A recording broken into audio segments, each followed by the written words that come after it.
오늘 이 본문을 제목으로 제사장 방이라는 말씀으로 우리 함께 나누려고 합니다. 잠깐 기도하겠습니다. 살아계신 아버지, 우리들이 눈으로 볼 수 없지만 영으로 계신 하나님이 이 자리에 우리와 함께 하셔서 아버지께서 부족한 종의 입술을 통하여 주의 말씀을 전하시기를 간절히 간구합니다.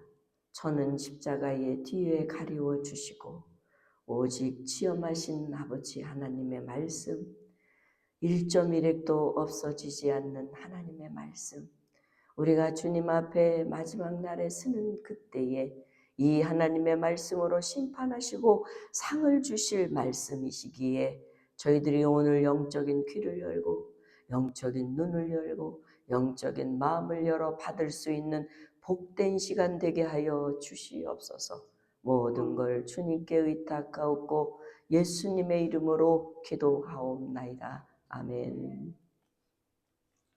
우리는 에스겔이 환상 중에 본 성전 내시를 우리 지난주에 41장에서 여러분이 보았습니다. 그 중에 가장 중요한 것은 지성소, 여기 하나 더 41장 에스겔이라고 하는 41장에 보면 여러분이 잘 알다시피 홀리 플레이스 다음에 most holy place 지성소, 여러분이 잘 알고 있는 이 지성소는 하나님의 영광이 머무는 자리잖아요. 그리고 성전 벽 두께가 똑같아요. 6척이고 이쪽도 월이 6척 다 6척인데 이 6척 벽 두께의 방과 또 구조, 방구조, 출입문 등의 치수는 여러분이 6척이라고 하는 것은 하나님의 거룩함에 접근하기 위한 질서, 규범을 요구하는 홀입니다. 그래서 이 홀과 또 성벽에는 그룹과 뭐가 그려져 있다고요? 종려나무. 여기 그룹은 천사라고 그랬어요. 그리고 종려나무는 생명과 승리에 상징하는 나무인데 그 생명과 승리를 상징하는 나무와 함께 그러니까 거룩한 천사들이 거룩한 처소에서 생명과 승리가 새겨져 있는 그 빼곡한 그 가운데에 특히 방들의 문이 다 닫혀져 있다고 그랬어요. 아무나 그것을 접근할 수 없는 것을 볼 수 있어요. 이유는 하나님이 외면보다 우리의 밖에 있는 외면보다 내면 인사이드, 즉 은밀한 중심을 보시는 하나님이시기 때문에 닫혀 있다는 사실입니다. 그러므로 우리는 에스겔서 41장을 통해서 성전 구조와 비록 물리적인 성전 구조이지만 영적으로 봤을 때는 마치 사도 바울이 고린도전서 6장 19절 20절에 있는 말씀처럼 너희 몸은 너희가 하나님께로부터 받은 바 너희 가운데 계신 성령의 전인 줄 알지 못하느냐? 너희는 너희 자신이 너희 것이 아니라 예수 그리스도의 십자가의 핏값으로 산 것이 되셨으므로 그런즉 너희 몸으로 하나님께 영광을 돌리라. 그래서 여러분이 이 예배의 자리에 온 것은 여러분의 몸이 여러분께 아니고 하나님 것이기 때문에 하나님 것임을 인정하기 위해서 이 자리에 나온 줄 믿습니다. 그래서 여러분이 피곤하고 힘들고 어렵지만 여러분이 드리는 하나님께 드리는 예배지 우리 에덴교회에 뭐 양목사를 누구를 위해서 여러분 자신 스스로를 위해서 드리는 게 아니에요. 여러분은 하나님께서 값으로 사신 그 하나님께 감사함으로 드리는 예배가 되어야 될 줄. 그래서 그것으로 인하여 여러분의 영적인 삶에 하나님께 드려짐으로 인하여 하나님께만 영광이 되는 예배의 자리, 그러한 자리가 되어야 될 줄 믿습니다. 오늘은 나눌 말씀은 에스겔서 42장입니다. 에스겔서 42장은 딱 두 가지로 나눠 있습니다. 에스겔 제사장의 방과 또 그 방의 모든 그 성전을 전부 다 규빗이 500척으로 딱딱 규격 정사각형으로 되어 있는 그러한 부분으로 나눠져 있어요. 그래서 여러분이 잘 알다시피 성전에 보면 여기에 보면 오늘 얘기하려고 한 건 화살표를 내가 그려져 있는 거. 지난주는 세모 파란겔로 세모 성전과 그 뒤뜰에 있는 이것들을 지난주까지 다 본 거고, 오늘은 그 사이에 있는 제사장 방과 그리고 그 모든 그 방향을 동서남북 몇 척으로 되어 있느냐, 이 두 가지로 딱 나눠져 있어요. 그래서 오늘은 제사장 방인데 그 방의 구조와 기능에 대한 얘기가 1절서부터 14절까지 있어요. 그래서 1절서부터 12절까지를 나눈다고 하면, 여러분 오늘 이 본문에 이렇게 나중에 이렇게 보면, 자 본문으로 들어가면 1절서부터 12절까지를 보면 이렇게 되어 있어요.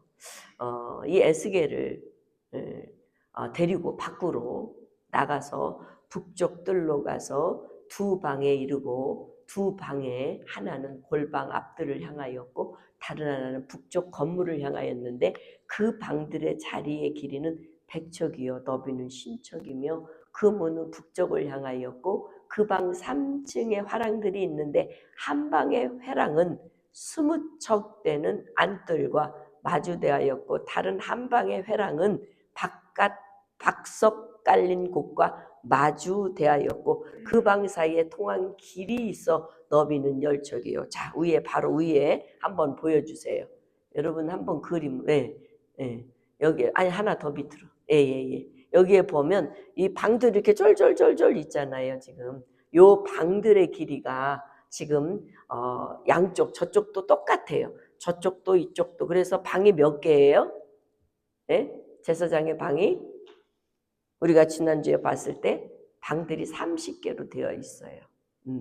그래서 이 방들을 얘기하는데, 이 제사장 방은요 어떠한 기능을 갖고 있는지를 여러분이 잘 보면 알 수 있어. 이 방들을 가만히 보면은 성전 북쪽과 남쪽에 있는 두 줄로 된 건물들의 방들은 바깥들과 내부 뜰 사이에 위치하고 있는 여러 층으로 이렇게 3층으로 이루어졌다고 되어 있어요. 그래서 11절에 보면 이 두 방 사이에 길이 있고, 그 방들의 모양은 북쪽 방 같고 그 길이와 넓이도 같고 출입구와 문도 그와 같다. 아주 중요한 것은 같다는 의미예요. 그러니까 북쪽에도 남쪽에도, 그러니까 동쪽에도 또는 남쪽에도 같다는 의미를 얘기하고 있어요. 그래서 이 남쪽 방에 출입문이 있는데 담동쪽 길이 어귀에 있더라 이렇게 되어 있어요. 아까 그림으로 보면 그 그림으로 보면은 이제 하나 더 올라가서요. 그 그림으로 보면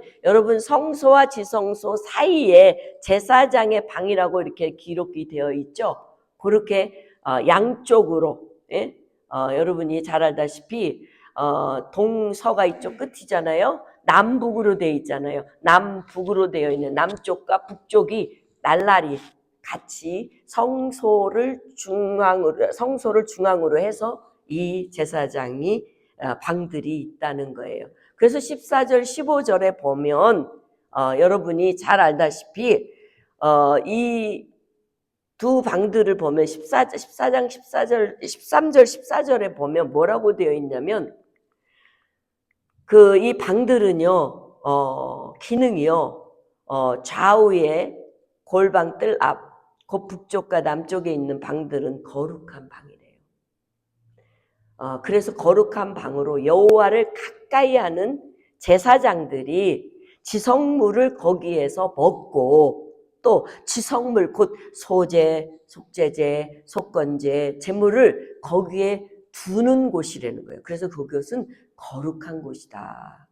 여기도 거룩하다는 부분을 거룩한 방, 거룩한 곳 두 번이나 13절에 보면 반복되어 있음을 우리는 볼 수가 있어요. 그리고 거기에 또 뭐 하는 곳이냐면, 제사장들이 의복을 입고 예배를 드리고 난 다음에 그 의복은 거룩한 예배 드리는 것이기 때문에, 거룩하기 때문에 제사장이 성소에 들어갔다가 나올 때에 바깥들로 가지 못해요. 그 대신 가려면 그 의복을 그 방에 두고 다른 옷으로 갈아입고 평상복으로 갈아입고 난 다음에 뜰로 나갈 수 있다는 거예요. 그러니까 그 옷도 보관하는 것도 될 수가 있다는 거예요.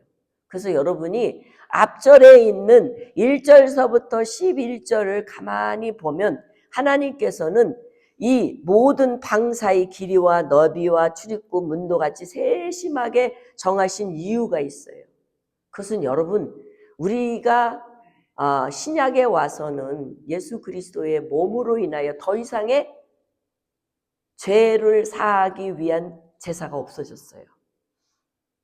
그래서 우리는 더 이상 죄를 사하는 제사가 없어진 반면에 고린도전서 12장 4절 6절에 보면 우리는 성전인데 그 은사들이 여러 개 있고 또 직분도 여러 개 있고 사역도 여러 개 있어요.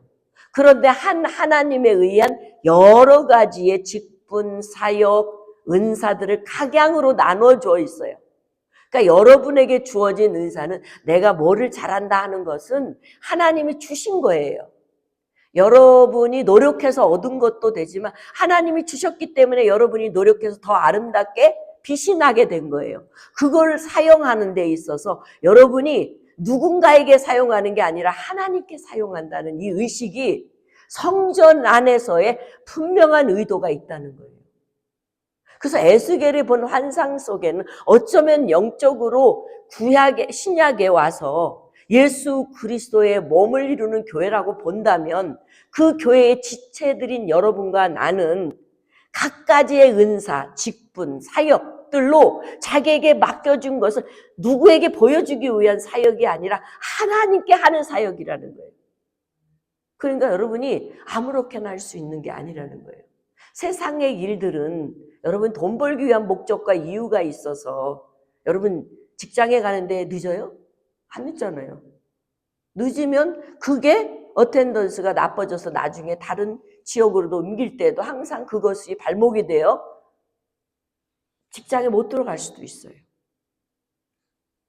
그렇죠?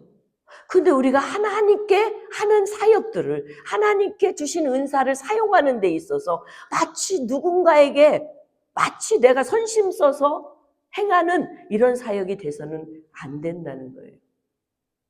그래서 여기에 보면은 12절에 보면 사도 바울은 몸은 하나다. 근데 몸에는 많은 지체가 있다. 그래서 몸의 지체가 많으나 한 몸인가 같이 그리스도도 그러하다. 우리가 교회를 그리스도의 몸이라고 그랬어요. 그리스도의 몸의 지체들은 여러분과 나예요. 여러분들이 예수님의 몸에 붙어서 어떤 사람은 손의 역할, 어떤 사람은 다리의 역할, 어떤 사람은 마음의 역할을 하는 각자의 그 맡은 바 분량이 다 있어요. 그러니까 그 모든 맡은 바 분량이 연합해서 한 몸을 이루는 아름다움을 형성하는 교회가 되는 거예요. 그러니까 나 하나쯤이야 라고 생각하면 안 된다는 것이라는 거예요. 교회라는 것은. 그래서 사도 바울은 더 나아가서 고린도전서 12장에서 뭐라고 그랬냐면 18절, 19절, 27절에 보면 이제 하나님이 그 원하는 대로 지체를 각각 몸에 두셨으니 만일 다 한 지체뿐이면 몸은 어디 있겠느냐. 몸과 지체는 하나로 뭉쳐질 때 가능한 거예요. 그래서 이제 지체는 많으나 몸은 하나이다. 너희는 그리스도의 몸이요 지체의 각 부분이다. 그러니까 여러분이 교회 하면은 예수님의 몸이에요. 그리고 머리는 예수님이시고 각 지체의 부분들은 누구예요? 여러분과 나를 연결을 해가지고 하나의 교회가 된다는 거예요. 모든 교회들이 다 그렇다는 거예요. 사랑하는 성도 여러분, 여러분도 교회 예수님의 한 지체의 부분이에요. 얼마나 소중한지 몰라요. 그래서 오늘 에스겔이 본 환상은 마치 성전 안에 양쪽으로 제4장의 방이 있다는 것은 그 방의 구조와 역할은 굉장히 중요한 역할인데 거룩성을 잊지 않는 거룩성, 즉 밖과 안, 하나님의 밖과 안에 철저하게 거룩함의 경계선이 있는 삶이라는 거예요. 그래서 여러분과 내가 그리스도의 몸이 되었다면 여러분은 세상 사람들과 달라야 하고, 세상 사람들이 생각하는 생각이 아닌 하나님께서 원하시고 뜻하신 바 된 생각으로 바뀌어져서 훈련되어서 예수님의 형상을 담고 예수님의 향기가 되고 예수님의 편지가 돼야 된다는 사실이라는 거예요. 그래서 그런 측면에서 볼 때 이 제사장 방의 영적인 의미는 상당히 깊이가 있다는 사실이에요. 그래서 여러분, 이 제사장 방의 제사장들은 거기에서 거룩한 것을 먹고, 그리고 그 지성물들을, 그 소제, 속제제, 속건제 남은 제물들을 그곳에 두고, 그리고 예배 드릴 때 썼던 모든 옷을 절대 입고 밖으로 나가지 않고 갈아입고 갈 수 있는 그런 공간이라면, 여러분 아까 제가 읽었던 것처럼 고린도전서 3장 16절 17절의 말씀처럼 너희가 하나님의 성전인 것과 하나님의 성령이 너희 안에 계시는 걸 알지 못하느냐. 누구든지 하나님의 성전을 더럽히면, 여러분이 여러분 스스로 더럽히는 건 I don't care. 근데 분명히 하나님은 말씀하고 계세요. 하나님의 성전을 더럽히면 하나님이 그 사람을 멸하시리라. 하나님의 성전은 거룩하니 너희도 그러하니라. 왜 우리가 거룩해야 될 이유가 있느냐? 하나님이 거룩하기 때문에. 그래서 여러분은 거룩성을 상실하면 안 돼요. 여러분이 거룩성을 빼앗겨도 안 돼요. 누군가 때문에 내가 이 거룩성이 실추돼서도 안 돼요. 거룩성은 하나님이 여러분에게 주신 거예요. 그래서 여러분이 여러분 거를 지켜내지 않는 한은 절대 누가 빼앗아 갈 수도 없고 빼앗겨야 될 이유도 없어요. 그래서 베드로는 베드로전서 2장 5절에 이렇게 말해요. 너희도 산돌같이 신령한 집으로 세워지고 예수 그리스도로 말미암아 하나님이 기쁘게 받으실 신령한 제사를 드릴 거룩한 제사장이 될지어다. 여러분과 내가 에스겔이 본 제사장의 방에 여러분과 내가 들어갈 이 신약에서는 베드로전서 2장 9절에 우리를 왕같은 족속이요 제사장이라고 그랬어요. 제사장으로서 우리가 그 안에 들어갈 때에 들어간 자라면 신령한 집을 여러분이 세우고 예수 그리스도로 말미암아 하나님을 기쁘게 받으실 신령한 제사를 드릴 거룩한 제사장으로 여러분이 오늘 이 자리에 쓴 줄 믿습니다. 그래서 사도 베드로는 그러나 너희는 택하신 족속이요 왕같은 제사장들이요 거룩한 나라. 여러분은 거룩한 나라예요. 저 밖에 있는 사람 보고 예수님이 거룩한 나라 백성이라고 하지 않았어요. 그의 소유된 백성이니 이는 너희를 어두운 데서 풀러내요. 저 밖에 어두운 데서 풀러내요. 이 교회 안에 둔 이것은 기이한 빛에 들어와 여러분 들어오게 하였다는 거예요. 그 이유는 그 다음에 베드로 사도는 이렇게 말하고 있어요. 그 이유는 아름다운 덕을 선포하게 하려 합니다. 여러분 교회 오면요 예수님 자랑만 하세요. 정말 삶을 살수록 보면 볼수록 제가 예전하고 너무나도 다르게 느껴지는 것은 세상의 것들 아무 가치 없더라고요. 내가 과거에 어떤 걸 했든지 아무 가치가 없어요. 사실은 우리가 점점 하나님 앞에 가까이 가는데 하나님 앞에 과연 내가 얼마나 하나님 보시기에 아름답게 그리고 세상 사람들이 예수님을 보여줄 수 있는 여러분의 모습이 될 수 있을까? 이것 고민하면서 사는 것이 바로 사도 베드로는 택한 족속이고 왕같은 제사장의 모습이라는 거예요. 오늘 여러분이 제사장 방이라고 하는 이 부분을 나누면서 나는 과연 사도 베드로가 고백하고 사도 바울이 우리에게 말씀하고 예수 그리스도께서 당신의 몸을 지체들을 우리라고 부르셨다고 하시는 그 의미에서 오늘 이 귀한 제사장의 방에 대한 의미를 여러분 나름대로 정리했으면 좋겠습니다. 더 나아가서는 이 성도는요, 세상과 구별된 내면의 변화된 거룩한 존재로 살아야 해요. 여러분 10년 전이나 지금이나 예수 믿는데 똑같다. 이건 잘못 믿은 거예요. 이건 제 말이 아니에요. 성경이 말하는 거예요. 내가 어저께는 은혜 받았는데 오늘은 은혜를 잃어버릴 수 있어요. 그러나 은혜를 잃어버렸다고 영원히 잃어버리지 않아요. 다시 회복할 수 있어요. 아멘? 왜요? 하나님은 우리에게 영으로 회복할 수 있는 능력을 끊임없이 주기를 원하시기 때문이에요.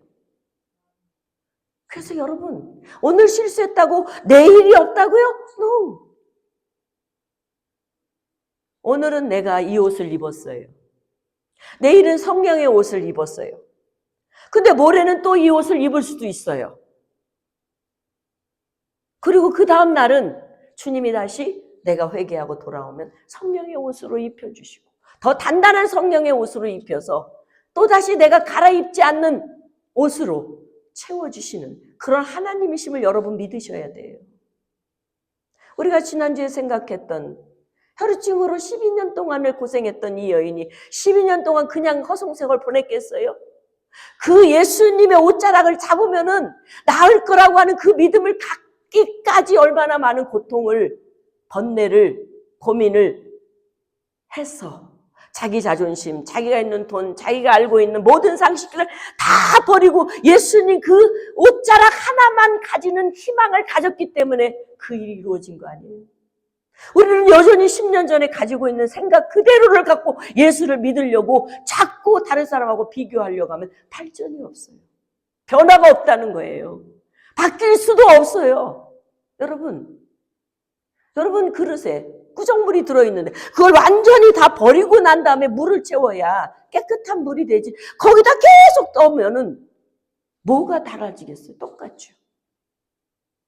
바로 우리가 제사장이라고 한다. 제사장의 그 방은 거룩한 것, 철저하게 구별되어서 세상 것과 완전히 구별된 내면의 변화를 일으키는 곳이었다는 거예요. 그래서 오늘 본문 15절에서부터 20절에 보면은 조금 더 나가서는 고린도후서 6장에 보면 그러므로 너희는 그들 중에서 나와서 따로 있고 부정한 것을 만지지도 말라. 내가 너희를 영접하여 너희에게 아버지가 되고 너희는 내게 자녀가 되리라 전능하신 주의 말씀입니다. 왜 여러분이 부정한 것을 만지지 말아야 하고 세상 속에서 나왔기 때문에 다시 세상 속에서 들어가지 말아야 되는 근본적인 요인은 아버지께서 여러분을 자녀 삼고 여러분을 아버지가 아버지 되게끔 하시려고 우리를 불러내셨기 때문에 이게 전능하신 아버지의 말씀이라는 거예요. 오늘날 우리 그리스도인들은요, 이 감각이 잃어버려서 살 수도 있어요. 세상이 그렇게 만들어요. 우리 요즘은 너무나도 바쁘게 살고. 제가 하와이에서 와서 온 지 어저께 같은데 벌써 수요일이에요. 와, 왜 이렇게 빨리 지나요? 한 일이 아무것도 없는 것 같은데. 너무나도 빨리 지나간 것 때문에 제가 요즘은 이제 정신을 똑바로 안 차리면은 이게 왜 순식간에 지나가겠구나. 여러분 요즘 유튜브나 여러 이 주변의 환경을 보면 너무 빨리 지나갈 뿐만 아니라 빨리 변화돼요. 빨리 변화되고 정말 따라갈 수 없을 정도로 세상이 엄청나게 빨리 돌아가는 걸 여러분 느낄 거예요. 마치 다니엘서 12장에 있는 말씀처럼 마지막 때에 왕래가 엄청나게 빨라질 거라고 얘기했어요, 안 했어요? 그게 마지막 때라는 거예요. 이걸 놓치면 여러분이 여태까지 10년, 20년, 30년 예수 믿은 것을 어쩌면 세월을 흘려보내고 오히려 모든 것 잃어버리고 주님께서 예복 입지 않는 자들 끊어내어 밖으로 내어보내 이를 갈고 슬피 우는 자가 그 사람이 나가 될지도 몰라요. 나는 요즘 그런 위기감이 와요. 그래서 요즘은 제가 기도할 때마다 하나님, 제가 서 있다가 간 자리가 나의 모습이 아니라 예수 그리스도만 나타날 수 있는, 예수 그리스도만 드러나는 곳이 됐으면 좋겠습니다. 이렇게 기도합니다. 난 여러분도 그렇게 기도했으면 좋겠습니다. 왜냐하면 여러분과 나는 내 것이 아니라 주님이 십자가에서 그 모진 수치와 모멸감과 고통을 다 안고 여러분의 죄악을 다 사셨기 때문이에요. 여러분, 우리가 하는 일은 죄밖에 몰라요. 예수님은 이 죄밖에 모르는 우리, 철없는 우리를, 그 죄를 다 걷어가셔서 또 걷어가시고 또 걷어가시고 회개만 하면 그러신 분이라는 거예요. 그래서 사도 바울은 로마서에서 이렇게 말합니다. 형제들아, 내가 하나님의 모든 자비하심으로 너희를 권하노니 너희 몸을 하나님이 기뻐하시는 거룩한 산 제물로 드려라. 이것이 너희가 마지막 드릴 영적 예배니라. 여러분, 오늘 우리가 예배 드릴 때 영적 예배를 드려요? 육적 예배를 드립니까? 그냥 왔다가 몸만 가는 그런 예배입니다. 제가 얼마나 놀란 줄 아세요? 분명히 오늘 아침에 새벽 예배 때 사무엘하 2장 8절에서부터 11절을 전했는데 그 본문에서 하나님이 나에게 준 메시지 하나 남기는 게 뭘까? 하고 다시 한번 되돌아보니까 아니, 까마득히 잊어버리고 있었던 거예요. 와우, 아침에 전하고 몇 시간도 안 돼서 내가 이렇게 기억이 없어졌나? 두려워요. 하나님 말씀을 이렇게 잃어버리고 내가 살고 있다니. 여러분 기억하시지요? 꼭 우리가 하나님 나라는 하나님 말씀으로 붙잡고 가는 거지, 여러분의 이성이나 여러분이 가지고 있는 물질이나 여러분이 여태까지 한 화려한 것들이 아니에요. 오늘 now 하나님을 기억하고 있는 영적 예배를 드린 이 예배만이 살 길인 줄 믿습니다. 그래서 창세기의 4장에 보면 아벨의 영적 예배는 하나님이 받으시고 가인은 받지 않으셨잖아요. 우리의 예배가 아벨의 예배 되기를 주의 이름으로 축원합니다. 그래서 오늘 본문의 15절부터 이어서 보면 이 제사장의 머무는 방에 그 주변 측량, 성전 측량하는 데에 보면 500규빗, 500규빗, 500규빗 정사각형이라는 사실을 알게 됩니다. 500척이라는 거. 20절에 보면 그가 이같이 그 사방을 측량하니 사방 담 안 마당의 길이와 500척이요 너비가 500척이요 그 담은 거룩한 것과 속된 것을 구별하는. 이 벽은요, 하나님께서 정사각형의 이 500척의 이 사각형 모양은요, 거룩한 것과 속된 것을 구별하는 거예요. 그래서 오늘 성전은요, 거룩함과 속된 것을 구별하는 선이 돼야 되는 거예요. 거룩함의 경계선이 돼야 돼요. 이게 무너지면 아무리 건물이 화려하고 아무리 믿음이 대단한 사람이 있다 할지라도 하나님이 그곳에 있지 않다는 거예요. 한 사람이라도 하나님을 중심으로 믿고 그분 뜻대로 살려고 하는 사람이 한 사람의 성전에 있다면 하나님은 그곳에 있대요. 놀라운 사실이죠. 거룩한 것, 속된 걸 구별하기 위해 담이 쳐져 있다. 성령의 담으로 우리는 성령의 사람으로 예수 그리스도의 몸이 지체가 되어 있는 사람들입니다. 성령으로 여러분이 사방의 담으로 세상 것과 이 하나님의 것을 구별하여 세상 것은 잘라내고 하나님의 것으로 여러분이 차곡차곡 성령의 사람으로 충만해지는 그러한 뜻을 담고 있다는 거예요. 사랑하는 성도 여러분, 오늘 본문에서 에스겔에서 본 환상 중 제사장의 방은 13절이 팩트예요. 그가 내게 이르되 좌우 골방 뜰라 곧 북쪽 남쪽 있는 방들은 거룩한 방이라. 여호와를 가까이 하는 제사장들이 지성물을 거기서 먹고 또 소제와 속건제 제물을 거기다 두고 있는 거룩한 곳이라는 거예요. 여러분, 우리가 오늘 베드로전서에 있는 말씀처럼 나와 여러분을 오늘 이 교회 시대에 거룩한 제사장이라고 치면 여러분은 어떻겠습니까? 어떤 삶을 살고 있냐는 거예요.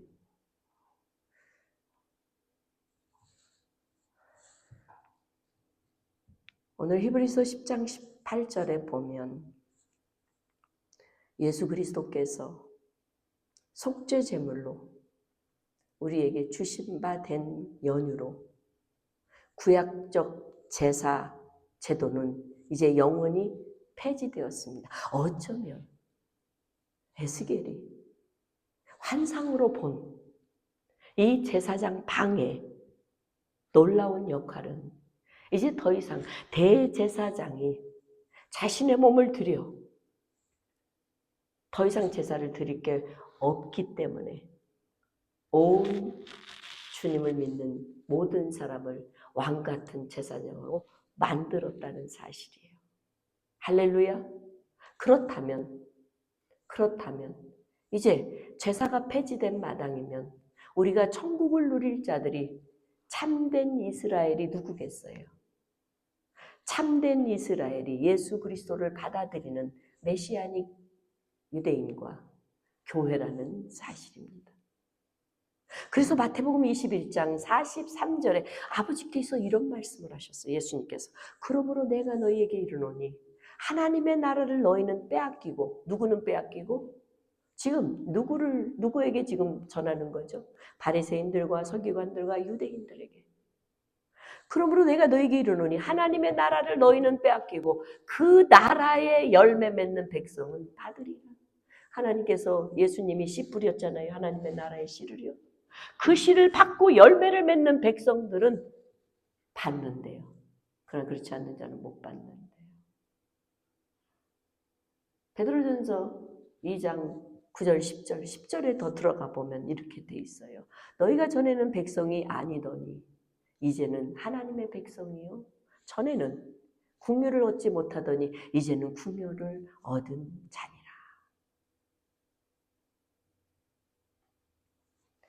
그래서 이 말씀을 가만히 보면 요한계시록에 21장 9절부터 22장 5절까지 예루살렘 성이 나옵니다. 하나님께서 하늘로부터 천년왕국이 끝나고 난 다음에 가지고 오는 우리가 볼 수 없는 또 그냥 요한계시록에 나오는 그 말씀으로 영적인 부분으로 받아들일 수 있는 그러한 성전을 갖고 내려옵니다. 새 예루살렘, 신령한 천국과 에스겔은 그래서 영적인 의미로 봤을 때에 환상으로 보고 그려져 그 실물로 만들어져 있지 않는 그러한 성전의 의미로 봤을 때는 에스겔이 본 성전은 결국은 마지막 때에 유대인이 이스라엘의 유대주의, 이스라엘의 메시아닉주의와 교회의 예수 그리스도의 몸을 이룬 전을 말하는 것이라고 학자들이 일부가 그렇게 얘기합니다. 세대주의자들은 그렇지 않다고 보지만 저도 아무리 기도하면서 이 부분을 생각하면 여기도 찾아보고 저기도 찾아봐도 에스겔서에 본 환상의 이 성전은 우리가 학자들하고 다르게 영적인 부분으로 봤을 때는 바로 예수님의 몸된 교회에 엄청난 능력을 드러내 보이는 성전이 아닐까. 그래서 저는 오늘 여러분과 내가 오늘을 사는 그리스도의 성전의 지체들인 여러분과 내가 나에게 이 제사장의 방에 주는 교훈은 무엇일까? 오늘날 만인 제사장이라고 여러분과 내가 모두 제사장이라고 말을 하지만 제사장은 제사장 방은 어떤 곳이라고요? 구별되어 있는 곳. 옷도 바꿔 입어야 되는 곳. 예배를 집례하기 위해서 거기서 예배를 집례하면서 먹고 즐기는 모든 것들도 그 방에서 해야 되는 것. 그렇다면 여러분 사도 바울이 생각나지 않아요? 여러분이 먹고 입고 나누고 하는 모든 것들은 예수 안에서 하는 것들이라고. 그래서 우리는 오늘 거룩한 제사장으로서 그리스도의 몸을 이루는 교회를 주신 그리스도께 받은 은사와 직분과 사역을 여러분들이 속된 것과 하나님의 것, 거룩한 것을 구별하여 드리는 나와 여러분이 되었으면 참 좋겠습니다. 오늘 본문 속에서 얻을 수 있는, 깨달을 수 있는 귀한 말씀이라고 생각합니다. 또 하나는 여러분 교회 경계에 측량하는 이 측량 면에서는 교회는 하나님의 처소이고 그리스도는 참된 성전으로 그리스도께서 우리에게 몸을 주셔서 이룬 성전의 지체들로서 여러분과 나는 세상 사람들과 생각도 믿음도 또 추구하는 것도 달라야 한다는 사실입니다. 세상 것을 가지고 그대로 여기서 적용하려고 하면 하나님을 기쁘시게 할 수 없다는 겁니다. 하나님의 방법으로. 여러분 다윗이 정말 하나님께서 어린 나이에 왕으로 이스라엘 차기 왕으로 기름을 부음을 받았지만 그의 인생은 그 이후에 파란만장했습니다. 그래서 여러분이 그 다윗이 왕이 될 때까지 얼마나 오랫동안 기다리고 아픔도 고통도 쫓김도 슬픔도 다 끌어안고 인내로서 하나님께서 세워질 때까지 기다리는 그의 모습을 보면 우리는 너무 급히 가려고 하는 것 같았습니다. 저 같은 경우도. 그래서 이제는 늘 우리가 고백하지만 사람 보지 않고 환경 보지 않고 시대 보지 않고 하나님만 보는 하나님의 뜻에만 집중하는 집중력을 갖고 주님께서 예배자를 찾으시는 요한복음 4장 24절에 있는 말씀처럼 영적 예배자를 찾으시는 영적 예배자가 되기를 저 나름대로 오늘 이 본문을 정리하고 싶었습니다. 사랑하는 성도 여러분, 우리도 여러분은 하나님을 예배자로 저 많고 많은 애리조나 사람들 중에 여기까지 뽑아서 놓으셨습니다. 그 이유는 하나님이 여러분을 사랑하기 때문에 그리고 여러분을 끝까지 책임져서 하나님 나라로 데려가고 싶으셔서 실족되는 일이 없도록 여러분 믿음으로 승리하는 나와 여러분이 되시기를 바라며 마지막 이 말씀으로 묵상하는 그러한 여러분과 내가 되는 이 저녁이 되기를 주의 이름으로 축복합니다. 우리 함께 읽어봅시다. 시작. 그러므로 우리가 흔들리지 않는 나라를 받았은즉 은혜를 받자. 이로 말미암아 경건함과 두려움으로 하나님을 기쁘게 섬길지니 우리 하나님은 소멸하는 불이니. 흔들리지 않는 하나님의 나라. 여러분이 하나님께 원하시는 게 이겁니다. 그리고 여러분은 그 속에서 은혜를 받아 경건함, 두려움으로 하나님을 두려워하라는 거예요. 사단도 하나님을 두려워해요. 경건함, 하나님 사랑이라고 모든 게 다 통하는 거 알고 막 버릇없이 그러는 게 아니라 하나님을 두려움으로 그리고 여러분의 삶의 경건함으로 하나님을 기쁘게 섬기면서 주님 만날 준비하는 아름다운 여러분과 내가 되길 주의 이름으로 축복합니다. 여러분 마지막 때 유일하게 할 수 있는 일은 아무것도 없습니다. 핍박할 때 핍박받아야 되고 고통을 줄 때 고통받아야 되고 단지 여러분이 꼭 잊지 말아야 할 것은 내가 죽어도 영원히 사는 부활의 영체라는 사실을 꼭 잊지 않고 그 말씀을 붙잡을 때에 여러분이 진정한 하나님의 사람으로 이겨나가는 믿음이 되는 줄 믿습니다. 기도하겠습니다.